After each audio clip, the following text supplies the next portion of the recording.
Yo, what is good, YouTube? It's your boy Leach, back here with another reaction video. Make sure y'all hit that sub button, turn them noties on it. Make sure y'all follow the socials on the screen to be much appreciated. I give thanks to the man above for another day. God bless. I love y'all, man. And yeah, let's get right into it. As you all can see by the title, NFL Playoff Superlatives, best chance at an upset, best QB, easiest path to Super Bowl, and more. Sounds like a fun video to react to. Let's get right into it. I'm Katie Moggs. Haley Sutton will jump into this chair for hour two, but first we're going to start with some high stakes, the NFL postseason. So let's get right. It's crazy. It's postseason time already, set bro. In the AFC, the Denver Broncos. The bracket's all set. You got Houston versus Pittsburgh. You got Buffalo versus Jacksonville. You got Chargers versus Patriots. Seahawks. You got Rams versus Carolina, who have been there in a minute. Niners, Eagles, Green Bay, Chicago. The road to Santa Clara. Little divisional action in the NFC. And with that, welcome in our resident GM and NFL analyst, Rand Carthon. It's going to be a fun playoffs, I feel like. No Chiefs, no Lamar, no Mahomes. Let's start with the wild card right now. What is the obviously best no Joe Burrow for my Bengals in this year's wild card round? We'll be back though. I personally think it's going to be the Chargers at the Patriots. I think that's wild card game. Chargers Patriots. I can see it. Two teams that have young, hot quarterbacks that can do multiple things, that can throw the ball, that are active with their legs. But then their defensive fronts are so stout, and two defensive fronts that are, their concept is to build a wall.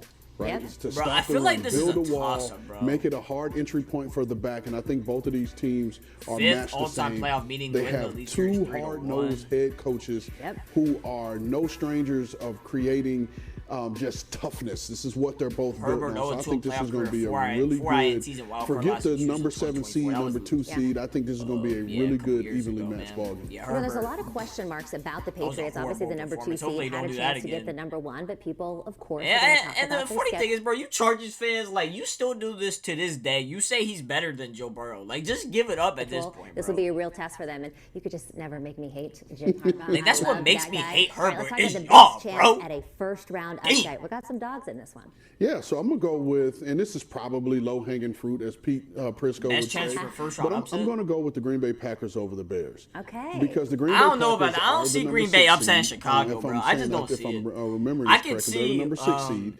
And they've already beaten the Bears. And this is a game between two division rivals. I don't know who you can throw out records at this point, and especially now we're in the tournament. Is win or go home. This is a game here. This is a matchup. Like I said, the Chargers could beat the Patriots. An upset, just simply because of the seeding. I don't know about Green Bay, anything to do with whether one team is better than the other, but simply because of the seeding. I wouldn't be surprised. I think Green Bay has the potential It's a divisional matchup. I'll tell you what, none of those fan bases, I think, wanted to see each other in this wild card round because, as you said, extremely heated rivalry here. Packers are the number 7 seed here. The two teams know each other well. And the Bears are the number 2 seed. But as we saw in that game versus the 49ers, the Bears defense but I'm curious to see what Ben Johnson does with Caleb Williams in that offense. He's probably going to die off quarterbacks right now, and the best quarterback, because you've got 2 quarterbacks that are up at the top for MVP, and Matt Stafford, and also in Drake May. Who do you like?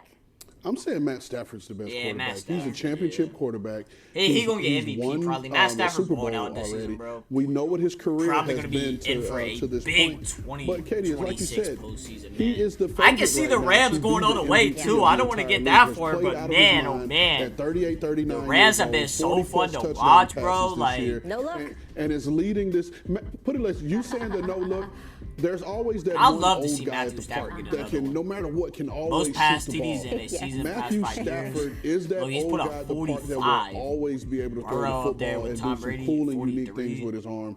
And so, to me, he's the best quarterback right now. Yeah, and I was on that graphic, most touchdowns this season with 25, and he's just been absolutely ridiculous. As a 49ers fan, he's hurt my feelings a time or two before. Let's talk about offense as a whole. As you best offense. Stafford, this is one of the better offenses in the I feel like it's the Rams. Do you like the Rams as the best offense? Are you looking elsewhere? Oh, I'm looking elsewhere, and I'm going with the Jacksonville Jaguars. I'm giving the folks in Duval County some love right now. The Jags? Shout out, or Duval. Duval. Get the fuck out of here, man. The Jags, bro. And her I don't trust the Jags. I never would trust the Jaguars. But the way Liam Cohen has this offense functioning right now, he has Trevor Lawrence playing some of the best It's either the Rams. We've seen him play, and you cannot talk about enough the acquisition Chicago get a good offense. Like, I just and what he has done to not only that wide receiver room, but this offense as a whole. He is the leader of that offense right now. And then the unsung hero of this offense Travis Etienne. Yeah. And his ability to... I don't know. I think the Jags are a first-round exit, bro. I just don't see them beating Josh Allen, bro. He offers like, them really a don't. guy that can just make plays for him. And then Man, one of my favorite Josh players Allen this year to watch exit. and just see him grow into his own. I mean, this is his year to low-key win it all. In a perfect world, Parker Washington is their fourth There's really no big names, right? Really, and he's going to get paid this offseason offseason to be someone's number 2, and he's also a dynamic punt returner. Well, to see them where pretty they much are all in the NFC. Like, I'm not saying the AFC is a cakewalk, but like, midway bro, through the season. But let me ask you about Trevor Lawrence here, because I feel like there's been so much said about him over the years, right? He was supposed to be the second coming of Andrew Luck. It's been up and down. He hasn't had the best coaching, regime behind him. But I don't know. Jags' best offense. What do y'all think about that? I think he's. Let me know in the comment section down below. What are y'all's? That he would be. Like you said, Trevor Lawrence coming out. He was being heralded as the best quarterback prospect since Andrew Luck, most pass or even John Elway for some people. I mean, don't get me wrong, Trevor Lawrence, bro, like, he can do his thing, bro, but, like, it's just the playoffs are a completely different game. It comes down to one game, bro. If you don't execute that one fucking game, bro, you're eliminated, bro. That goes for any team, bro. Like, it was head coach or OC after head coach. He played for so many different people. What do y'all think, so many different schemes, and then you bring in Liam Cohen. I can't trust the Jags. I can't trust the Jags. More than bringing him along Hopefully they prove as a passer, and he is hard on Trevor Lawrence. He's just coaching him hard and is holding him accountable in a way that I'm not sure he's been held accountable before. It's been really nice, just from a story and a narrative perspective, to see him rise to the occasion and be the quarterback that he was drafted to be. Don't get me wrong, Trevor Lawrence, he's had a hell of a season. I know it's not going to be the 49ers. They're on their second and third stringers. But you look at best defense, it's got to be the Texans. Even those Seahawks and what they were able to do to the 49ers offense, those are two of the best defenses right now. No, they are. And I'll say, and I'll give you, it's not going to be the 49ers. It'll be 49er adjacent. Oh, okay. And I'm going with DeMeco Ryans and his Houston Texans defense. One of their mantras, and I can't give you the meaning of the acronym off the top of my head, but you hear the Houston Texans. Look at them ranks. All they preach is swarm. And they do. Swarm. And if total you yards per game, watch this team play, I love more than anything else seeing how many guys they have flying to the ball. And for our viewers at home, when you're watching how many guys they have flying to the ball, watch this team play. I love more than anything else seeing how many guys they have flying to the ball. And for our viewers at home, when you're watching this Houston Texans defense this weekend, I want you to just pause at the tackle point, just pause the TV and count how many Houston Texans players are in there. And you see this bad man on camera right now. Danielle Hunter is sacks than Will Anderson Jr. and did not make the Pro Bowl. Try that on for size. You have those two guys off the edge. You have an opportunistic secondary where those guys fly around, because not only do those guys cover you and they get their hands on the ball, but every single member of their secondary will come up and put their face on you and tackle you. And so, but all these guys play with the demeanor of their head coach and their defensive coordinator, Mike Burke, who will hear his name in some of these head coaching interviews. But I love watching this Houston Texans defense play. I love them too. I don't like playing against them. Let's talk about the best coach, because you talked about Liam Cohen and what he's been able to do with the Jags. Pretty amazing. You talked about Harbaugh and what he's able to do. Let me pause it. Best coach. I'm gonna go Sean McVay. Organization that he touches. Then you got Mike Vrabel turning this Patriots team into what they were last year to what they are today. I'm not trying to talk about regular season. Like, I'm trying to talk about in the playoffs, who I think is gonna be the best coach. I like Sean McVay. Well, honestly, it could have been a toss up between Liam Cohen and the guy I'm going to name, and that guy is Mike Vrabel. And what they've both been able to do is it's been phenomenal and it's been great, and we see the result of that. But it's just for me, bro, the Patriots haven't played no way. This is no hate to Patriots fans, bro. If y'all are watching this, bro, I do not hate y'all, bro. It's just y'all gotta show me something in the playoffs, I think Mike has maximized the ability of every single player that he has. And then you talk about a leader of men and having someone to come in and establish a culture, a way of doing things. And the New England Patriots are. I'm not gonna call Vrabel the best coach. You talk about the way I look at it is best coach in the playoffs, in which Mike Vrabel came from. A lot of core foundations and beliefs that he had came from his tenure as a New England Patriot, and a lot of that has been reinstilled in. But I still agree with this. I think you saw what Drake May. You saw the promise that he had last year.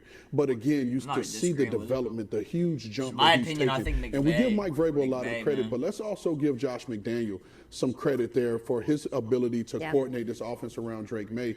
But again, it all leads back to the head coach. He made the decision to bring on Josh McDaniel as the head coach. And let's not forget, this defense has played well. They've been one of the top teams defending the run, but they've been without their defensive coordinator for most of the year. Yeah. Defensive coordinator Terrell Williams is dealing with some health issues and complications, and Big T would wish you nothing but the best, and thoughts and prayers are with you and Tiff and the family.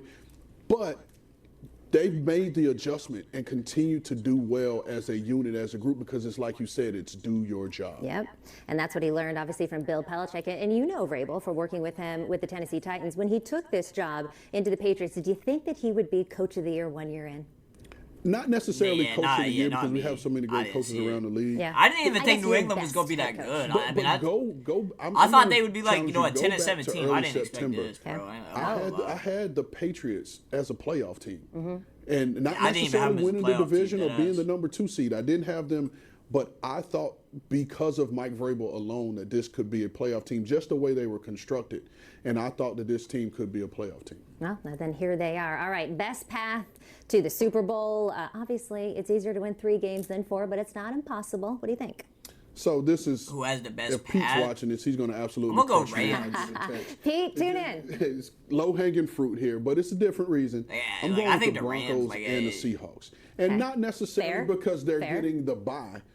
It's because of both of these venues that they play in. They're not leaving home. Broncos and Seahawks, both 1 seeds. Like your schedule, your routine is going to be the same. You know where you're sleeping the night before the game, because if you win football games, you're not leaving your respective home. Yeah. But then on top of that, both of these venues are 2 of the hardest venues to play in. We know how loud it gets in Seattle with the 12s and those group, and how they've registered on the Richter scale because of how loud it gets. We got some damn good matches. Go to Denver and the altitude, the mile high. I've played in it, and I could just remember my running back coach, Gene Huey, shout out to you, Gene, telling me it's mental. It's mental, and I'm like, damn it, it's not. My lungs are burning. That has nothing to do with my mind. That mile high, that altitude will play a factor in the playoffs. Yeah, and it absolutely does, and we've seen it in basketball as well with the Denver. It's good stuff from Rand. Let's take a look at the plays odds, the Broncos and the Seahawks. To win the Super Bowl. The Seahawks right now. But that's going to do it for this reaction to NFL playoffs, Superlatives, best chance at an upset, best QB, easiest path to the Super Bowl. Let me know in the comment section down below, what is y'all's predictions? I would love to know. It's going to be a really fun, 2026 playoffs. There's a lot of good matchups, a lot of good teams. Going to be a lot of close games. Probably some upsets in there. It's the playoffs. There's going to be at least one upset. And I will release my predictions for the playoffs in a couple of days before Saturday, so y'all can see what that looks like. But yeah, man, make sure y'all hit that sub button, turn them noties on. It'd be much appreciated. I love y'all, and I'm out. Peace.